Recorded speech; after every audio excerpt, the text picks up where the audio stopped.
Ano yun? Hindi na, 27 na.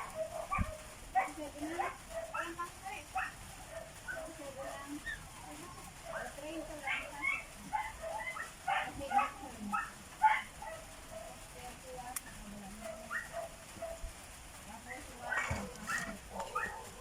Habang dapat yun.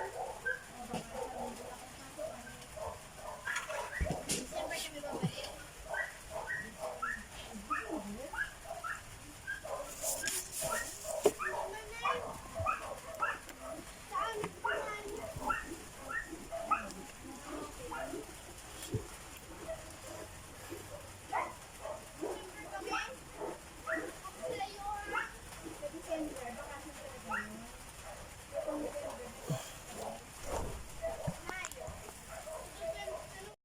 Ayan mga ka-prepper, bubuksan na natin. Ito, Wi-Fi. Tapos itong 4G UFI EEB. Ito, pindutin natin na.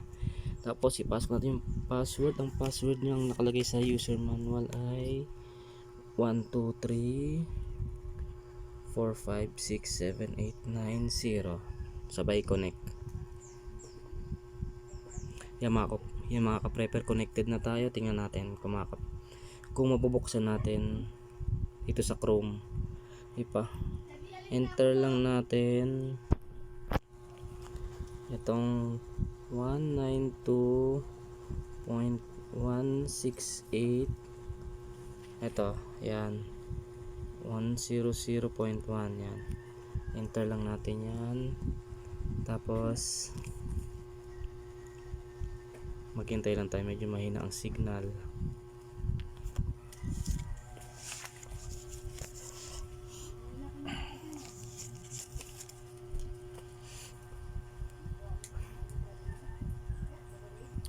Ayan na po. Ayan na po, nakapasok na tayo. Pindutin natin itong username. Ayan, dapat ang ilagay lang natin ditong admin, small letter A lang, admin. Tapos ang password niya ay ganun din, admin din, admin, puro small letter, kasi pag big letter hindi siya gagana. Login.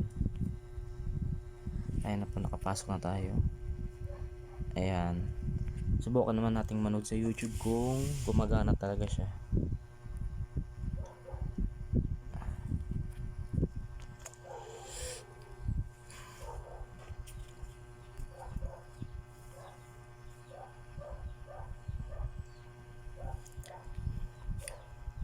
Ayan mga ka-prepper, gumagana. Ayan, gumagana siya. Ito, oh. Ayan, gumagana siya mga ka-prepper, kaya thumbs up ako doon.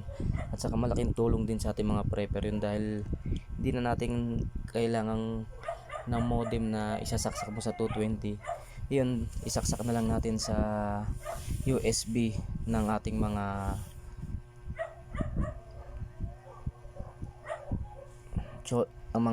ng ating mga solar charge controller. Malaking tulong na sa atin yun.